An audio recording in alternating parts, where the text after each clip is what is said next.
আমি বলছি, তোমরা আমার বন্ধু। যারা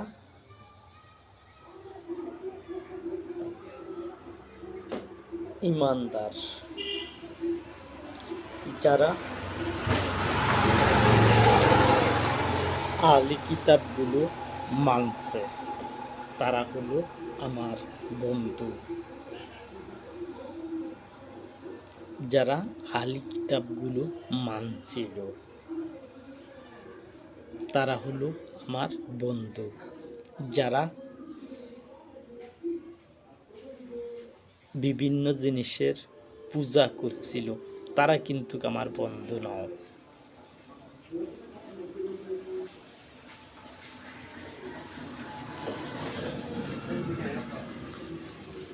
তখন আমার বন্ধু নয়। যদি আমার কথা শোনার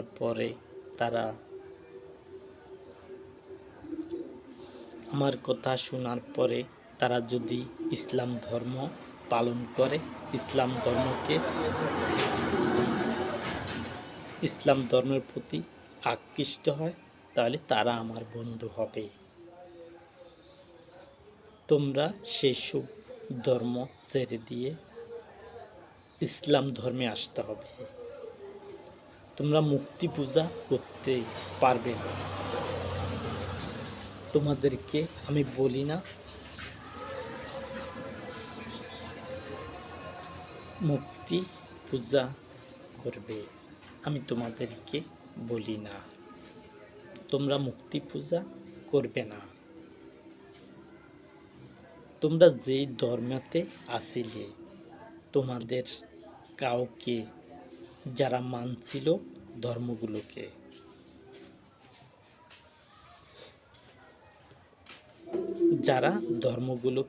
মানছিল, তারাই হবে আমার বন্ধু। যারা ইতিহাসে যারা আমার আগমনের পূর্বে মারা গেছে, তারা আমার বন্ধু ছিল, আর তাদেরকে আল্লাহ সুবহানাহু ওয়া তাআলা কখনো উঠাবেন না মৃত্যুর পরে। এই পাক রয়ে গেছে।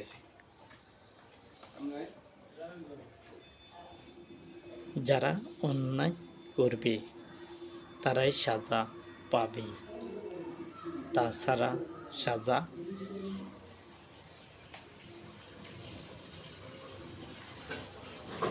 পাবে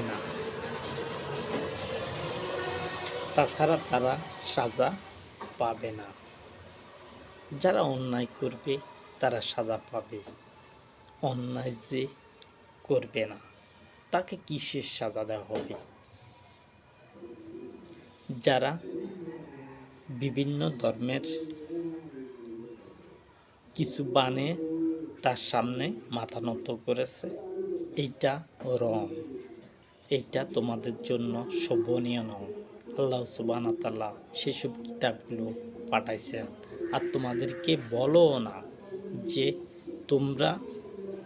তোমাদেরকে অনুমতিও দেওয়া হয় না তোমরা কিছু বানাও, তারপরে তার সামনে মাথা নত করো। সেটা বলা হয় না কোনো কিতাবে। যত কিতাব পাঠানো হয়েছিল পূর্বে,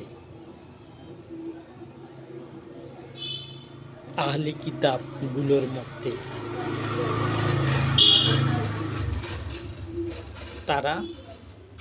আহলি কিতাবগুলো পূর্বে পাঠানো হয়েছিল, কিন্তু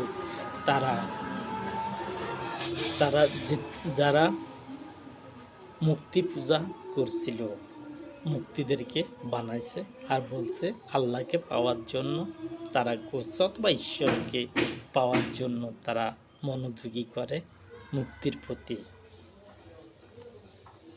এটা অনুমতি দেওয়া হয় না।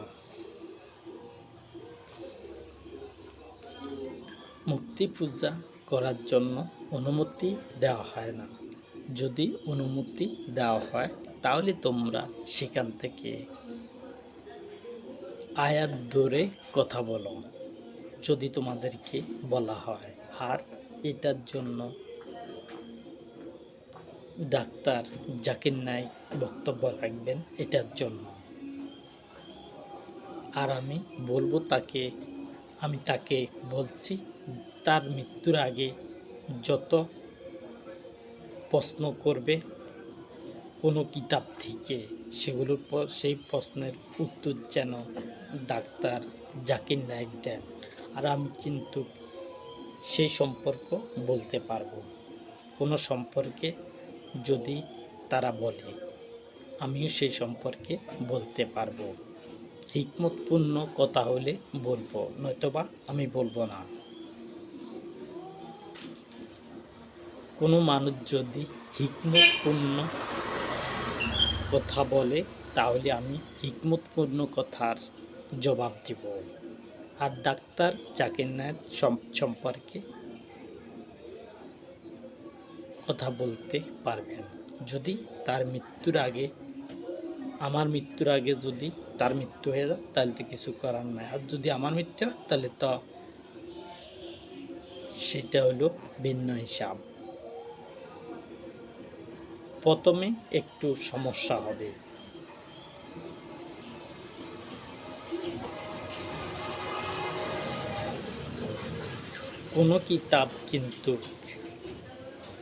কোনো কিতাব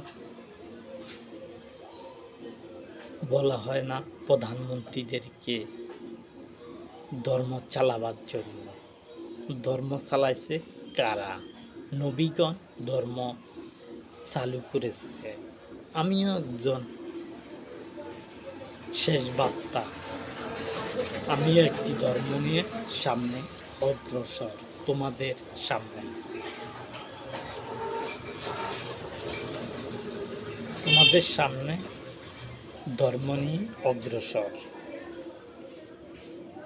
আর আমার বন্ধুরা যেন ইসলামকে মানে এবং ইসলামকে শয়তানের পূজা যাতে না করে।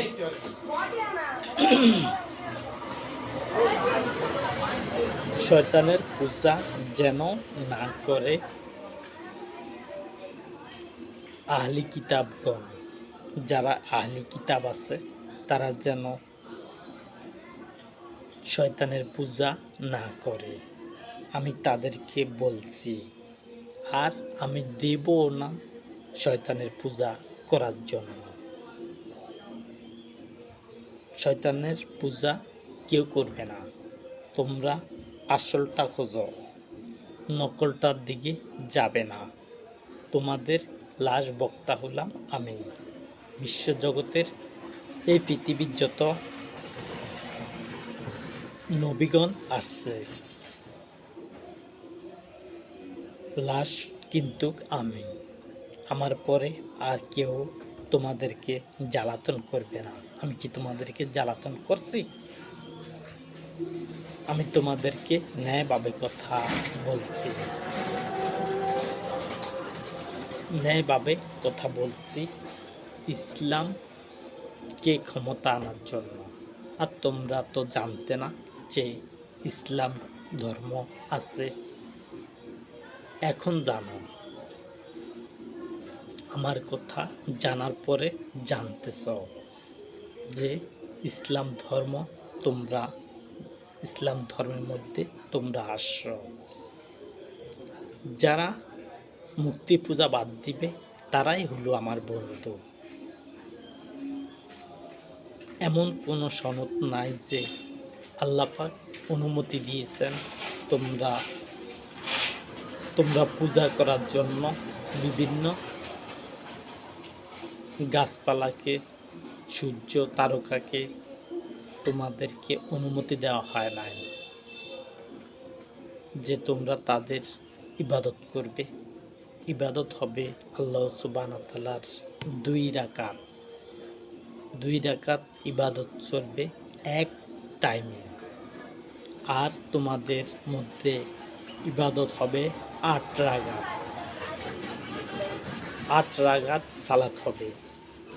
24 ঘন্টা ভিতরে তোমাদের জন্য 8 রাকাত সালাত সাব্যস্ত হবে। তোমাদেরকে 8 রাকাতের উপরে ইবাদত করবে না। আর তোমরা তোমরা কেন বলো যে সেটা এক ধর্মের কথা? আমি এক ধর্মের কথা বলছি না, সেটা বাদ। আল্লাহ সুবহানাহু ওয়া তাআলার কাছে আল্লাহ পাক 50 ওয়াক্ত নামাজ দিয়েছেন। কোরআনের মধ্যে আছে, কোনো কিতাবের মধ্যে আছে যে 50 ওয়াক্ত নামাজ আল্লাহ সুবহানাহু ওয়া তাআলা অনুমতি দিয়েছেন তার নবীকে? আর সে নবী বারবার গেছে আল্লাহর কাছে, যায়া 5 রাকাত করিয়া 9 বারে কমাইছে 48 রাকাত। এরম কথা কি তোমাদের আহলি কিতাবের মধ্যে রয়েছে কোনো জায়গার মধ্যে, যে তোমাদেরকে বলা হয়েছে ইবাদত করার জন্য 50 ওয়াক্ত আর 2 রাকাত করে আমি 8 রাকাতে সাব্যস্ত করলাম? এই 8 রাকাত পড়বে, এর বেশি পড়বে না। যদি 2 রাকাত ছেড়ে দাও এই টাইমে, তাহলে তুমি পরবর্তীতে নামাজে সেই 2 রাকাত পড়তে পারবে না, তোমার জন্য অনুমতি নাই। এক টাইমের ইবাদত অন্য টাইমে করা যাবে না, টাইমেরটা টাইমেই করতে হবে, না করলে সরে যাবে। তোমাদের উপকারের জন্যে আমি বলছি, অপকারের জন্য বলি নাই। ইবাদত সম্পর্কে তোমাদের ধারণা কি? ধারণা কি রয়েছে? তোমরা কেউ ইবাদত করো, যেমন মুসলমানেরা ইবাদত করে কত রাকাত তারাও জানে না, 20 রাকাত না 30 রাকাত না 10 রাকাত। ফজরের নামাজ পড়ে 2 রাকাত ফরজ, জোহরের নামাজ পড়ে ফরজ 4 রাকাত, আসরের নামাজের ফরজ পড়ে 4 রাকাত, মাগরিবের নামাজের ফরজ পড়ে 3 রাকাত,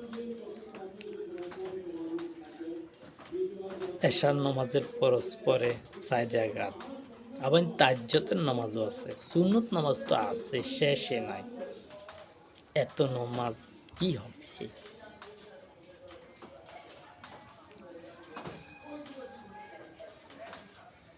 এত নামাজ কি হবে? আর আল্লাহ সুবহানাহু ওয়া তাআলা কারো কাছ থেকে শিখতে হয়? নবীজি বারবার কমাইছেন, গেছেন আল্লাহর কাছে, যা 5 রাকাত আল্লাহ কমাইছেন,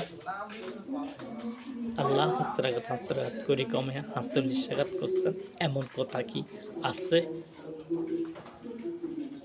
কোনো কিতাবের মধ্যে? আমি এই প্রশ্ন করলাম ডক্টর জাকির নায়েকের কাছে, কোনো কিতাবের মধ্যে কি আছে? এই প্রশ্নের উত্তর দেওয়ার জন্য আমি বলছি ডক্টর জাকির নায়েককে, যে কোনো কিতাবের মধ্যে আছে যে 5 রাকাত করে আল্লাহর কাছ থেকে কমানো হয়েছে? আল্লাহ কমিয়ে দিয়েছেন 45 রাকাতের জায়গা, 45 ওয়াক্তের জায়গা 50 ওয়াক্তের জায়গা 5 ওয়াক্ত করা হয়েছে। কোরআনের মধ্যে কি আছে 5 ওয়াক্ত করা হয়েছে? এটা সাব্যস্ত কি হয়েছে? ডক্টর জাকির নায়েকের কাছে আমি এইটা জানতে চাই, এবং কোন কিতাবের মধ্যে আছে সে যেন বলে। হাদিস দিয়ে প্রমাণ হবে না, কোনো হাদিস দিয়ে প্রমাণ হবে না, কিতাব দিয়ে প্রমাণ হতে হবে, যেগুলো আল্লাহ সুবহানাহু ওয়া তাআলার সনদ, যেগুলো আহলি কিতাব রয়েছে, এগুলো আমার বন্ধুরা চলে গেছে, যারা নবীগণ আসছিল তারা চলে গেছে, এবং তাদের কোনো কিছুই নাই, কোনো রাজত্বে তাদের নাই আবাদতের জন্য। যদি আমার রাজত্ব চালু হয় তাহলে কিন্তু আমারটা দেখতে পাবে।